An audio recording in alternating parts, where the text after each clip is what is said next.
All right, guys. Hey, how's it going? All right, well, let's jump into it. So this week's been pretty good. First and foremost, what you guys want to know about is the addiction situation.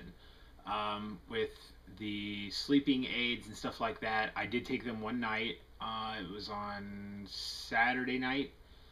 Basically, what happened was I have a nerve in my foot, and I'll try to imagine this is my foot. There's a major nerve that comes down your leg. I think it goes under your heel and right through the middle of your foot, and then it kind of wraps around and goes back up. Well, I have really flat feet, and so if I'm not always got my arches supported, my foot, when it squishes out, it rubs that. This has been something for years and years and years. I haven't had it, luckily, in almost 6 or 7 months, so that's been really good. But it just kills me. I really walk around shoes all the time. But Friday night, I went to our friend's house for a small group, and it was killer. It was absolutely killer. I had to wear, I couldn't wear shoes when I was there, which I could have if I would have told them, but I just didn't think about it. And so that Saturday morning, I woke up and I could barely walk. Like, it's that bad. It feels like you have a broken foot. So usually what you do is you take ibuprofen and the swelling goes down, or it kind of gets the inflammation of the nerve down, and I'm usually good within a couple days. Well, you can't do that with the surgery, so I can't take ibuprofen. So my only options was acetaminophen and Tylenol, and so just to kind of take the edge off the pain and kind of deal with it and keep my foot up. And so that's what I did. That night when I went to bed, though, I was one dose away from taking my maximum amount of acetaminophen that you can get in 24 hours. And so I'm just like, I was telling my wife, I'm like, what am I going to do? Because it's worse when I'm in bed because the sheet kind of pushes down on my foot, and oh my gosh, it's terrible. And so she's like, well, I think you should just take some NyQuil to get that acetaminophen, and it will knock you out and you'll sleep through the night, because then when you wake up, you'll be ready for your first dose. But if you wake up in the middle of the night, you're just going to have to live the whole night with the pain for nothing. And so I was like, you feel that's okay? We talked about it. We talked it through, and we finally said, yeah, just take the NyQuil, and we'll be fine. So that's what I did. So that's just accountability. That's just being honest. And I've told my accountability people this already, and I think most would agree that it's not a huge issue.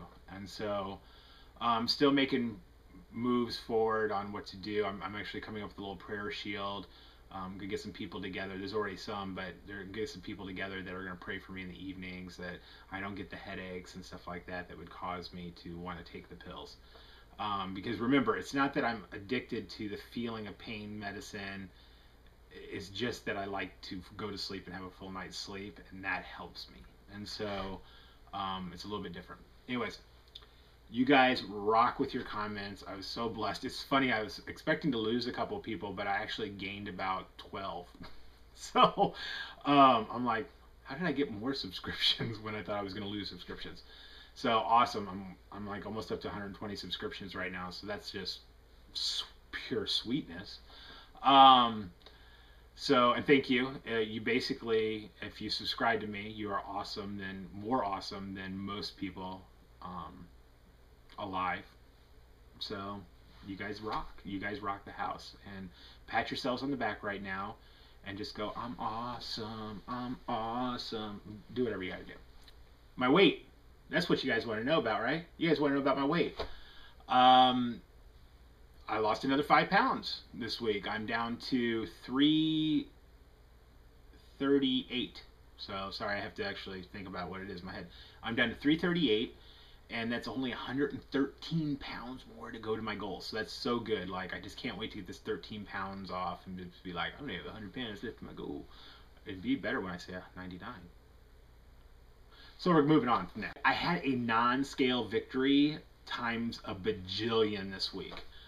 A couple of them, actually. Whoa, what am I talking about? Yeah, a couple of them. Couple huge victories.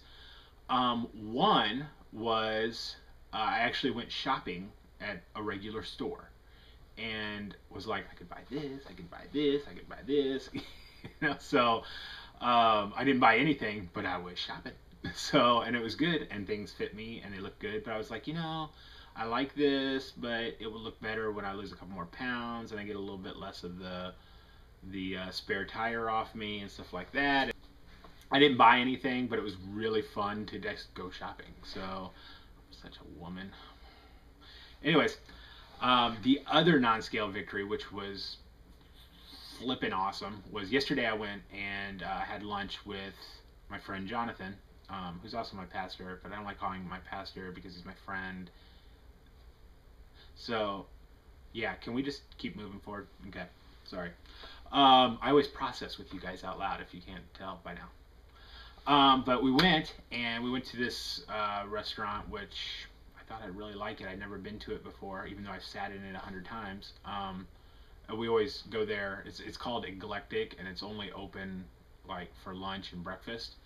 And so we went there for lunch, and I've been there in the evenings because some of the leadership in our church are friends with the owners, and so they'll give us the keys to it when we have conferences and stuff. So we eat our meals there, but we don't cook there. Like we cater in. We just use it as like a dining room. So, so I've been in it before, but I've never eaten there. So we went there to go eat, and didn't really like it, to be honest with you. But it was sweet because the girl's like, I was the first one there, and she's like, "Do you want a booth or a table?" And I thought, I don't care. Which, for maybe close to 10 plus years, I've had to run from booths. If I do get in them, they're like right up against my gut, and I'm like, my gut stuck out so far that it was like there was always the danger zone from stomach to mouth of getting food on you and stuff like that. And so I was like, oh, I don't want to do that. Well, I went ahead and I took I took the booth, and I sat down. And first of all, I didn't have to push the table. Usually I have to push the table. So my wife, if we do sit in a booth, which is pretty rare, she has to get like all the way up against her so that I can have it all the way up against me, and we kind of balance each other out. But this time I didn't have to push it at all. I think my initial reaction was I put my hands on it to push it, and I was like, well, let me just sit down and see what I got here. And it was like I had like this much room from my gut to the table. And I'm like, what? And I got up, I sat back down, I got up and I sat back down, and I'm like, and I love sitting in booths. They're so much better than tables. So, yeah, that was really awesome. Something that happened this week was I'm actually sending my wife away. Okay, I'll let you sit with that one for a second. Now, my wife has been asking to maybe take a little retreat, just kind of get some time with, just kind of clear her head and not have to take care of the kids on the weekend and stuff like that. And so it's not practical to send her away for a whole weekend, and she knows that too. So why it's not practical is because my wife has a million things that she wants to get done. And so if I sent her away on a retreat, she would be more depressed that she wasn't getting anything done. And so it wouldn't be practical for me to send her away for a whole weekend. So what I'm doing is on Friday night, I'm putting her up in the hotel suite. I'm putting her up in like a hotel suite with one of her best friends, and it's actually the hotel suite that we stayed in when we got married. So it was the night we consummated the relationship. So I'm sitting her there. They actually put out a deal every once in a while, and like you get the room, and then they have a deal set up with a pizzeria that like you get this extra large pizza and pop, and then you get to rent a movie, and then it's a Marriott Suites, and so it's a really super nice room, really comfortable. But then you get like I think there's a whirlpool in the room, and then there's a heated pool, and then the next morning you get breakfast, and then they give you like a movie rental. I don't know if I already said that, but and it's all for like a really decent price, like under $100. So it's like, whoa. And so it's just for a one night deal or whatever. So it's like a little getaway or whatever. So I'm sending her to that, and then I bought her kind of a spa package for Christmas that she hasn't used. So I'm like, why don't you use your spa package the next day? And I'm like, you just have to kind of have a little, and then come home around 1 or 2, and you'll be fine. And so she's like, yes, that's what I'm totally gonna do. And so she's excited about it. Well, when I asked her friend to go, um, they're kind of in a tight place right now financially, which is no big deal. I mean, it's one of the things where I was already gonna kind of pay for it, so it's no big deal that I'm paying for some of it or all of it. But she was like, she's talking about it, and you could tell she's kind of stressed out about going after her husband kind of left the room. And I'm just kind of like, and I already told her husband, I'm like, if she freaks out about money, I'm just gonna let her know that I'm paying for it. Is that? And he's like, that's totally fine, you know. He's like, that would probably bless her more than saying I'm paying for it. So, um, so I was like, so she was getting pretty stressed. She's like, I don't know, we just really don't have the money for it. Like, I can't believe he wants me to go and everything. And so I was like, hey, just to let you know, like, I'm paying for this. Like, you, it's totally fine with me. I was gonna do it anyways. I just knew that my wife would have more fun if you went with her than if she just sat in a room. Because if she just sat in a room by herself, she wouldn't turn the movie on. She might not even order the pizza. She might just get under the covers and go to sleep. So, and sleep for the next 15 hours. And so it'll be more fun for her if you guys just have a little fun. So then this happened, and it's something that blew me away. And for my old college friends that sometimes watch my videos through Facebook and stuff, you're gonna freak out when you hear this. But my wife said, I Staley's telling the truth. Like, he'll pay for this. And she was like, well, like, do you guys really have the money to do something like that? And my wife blew me away because she said, honestly, Staley has been so good with our finances and so trustworthy that if he says we have the money to do this, we have the money to do this. And I trust that.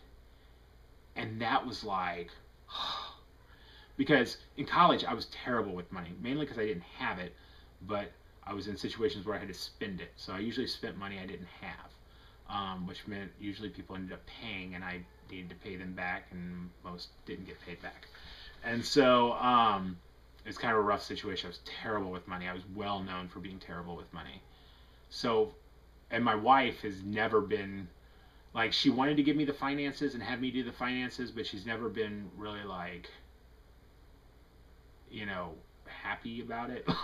You know, she's always a little, what's going on there and everything. By the way, if you ever heard of a 45-minute intruder, that's what's going on in the background if you hear my baby. She's just been asleep for about 45 minutes. She needs to get through this and then move on. So, move on already. Around the time that we had the flood this summer, I really, like, it just wiped us out completely financially and really put us in a weird situation. I think I realized at that moment how important it was to get our finances in place. And so, and start looking for the future and everything else. So I started really working on that and basically froze spending in our family except for essentials like vehicles and any kind of toys that I need or anything like that. Really done a lot and really built up our savings and put us in a really comfortable place, and even was able to put us in a place where we could get a car, where before we're like, could we really afford a car? And now we're actually looking at a second car. I actually went and test drove another car yesterday, so that we can get rid of my old nasty truck and my wife's car that she drives to work now. And so she'll drive the new Malibu, and then I would drive this. I think we're gonna get like a Jeep Commander or something like that. So so I can replace those, and we can just have two vehicles, and we can afford it. And so so with that, and she's looking at getting a new job. We should know this week, and so we're still in the negotiations for salary in that stage, and that'd be good. So financially, we're doing really good. So for my wife to publicly announce that I'm great with our finances and everything, and that I'm really trustworthy, is like, oh my gosh. I mean, we were just in marriage counseling, not like major marriage counseling, like we're going to get divorced if we don't, you know, it's just like, let's make sure that we're good on some stuff. And really, finances were our main issue. And so to have my wife say that was just huge. So husbands, wives that watch this, honor your spouses. Because I was just telling my friend yesterday, I'm just like, you know what, honestly, I will probably, for the rest of my life, remember the day that she publicly honored me with about our finances. And so, do it, because it means a lot to them. When you acknowledge publicly how great your spouse is, um, it really solidifies their place. Because I think we all in our lives feel like, and you guys, for even you singles that watch this, like your friends, everything, there's always amount of insecurity. There's always amount of insecurity of like, am I a good friend? Am I a good spouse? Am I a good father? Am I a good mother? Um, like, am I a good brother, sister, whatever? Like, am I good at this? And when someone honors you, it puts you in a place that it's more than just your average encouragement, but it actually puts you in a place where it builds confidence in you to the point where you almost don't have to live for those kind of compliments, but you can more say, I am a good, like, even now, it's like when I went and looked at a vehicle yesterday, we're maybe a month or two before we really get serious about buying another vehicle. Um, but I went yesterday to go look at the vehicles because usually I do all my search on the internet, and then when I'm ready to purchase a vehicle, then I'll go in. But I just went in and was like, hey, I'm not going to buy this, but if you'll show it to me, that'd be great. And so I went and looked at a couple vehicles, and I put my foot down and everything. But what was good about putting my foot down is I had some locked in deals that are like amazing, because I'm buying a more expensive vehicle, and I've already got it down to about what I paid for the vehicle that we just bought. And I thought I was going to be paying $150 more a month. And so it's like, woo, but it was good that I went in there and I did that, and I kind of put my foot down, and because I was just like, leave me alone. I'm not going to buy this car now. And they were just like, here. Oh, we'll write it out for you so that you can bring it in. And, so I'm like, okay, great. But the confidence that my wife gave me by honoring me in public with our finances, I went out to make sure that I was the best financial head of the family that I could be, with being in charge of our finances. Like, I made the best decisions on my family because I have a place of honor now, and I need to keep that place of honor secure and live out of that place of honor. And so that's my preaching to you for the day. So honor. It's biblical. So, all right, guys, I'm going to leave you alone. This is probably a 6-hour video by now. So that's what I do. At least I only do one a week. I mean, some people do 20-minute videos every day. So anyways, love you guys. Thank you so much. Continue to leave your awesome rockin' comments, and I will talk to you later. Peace out.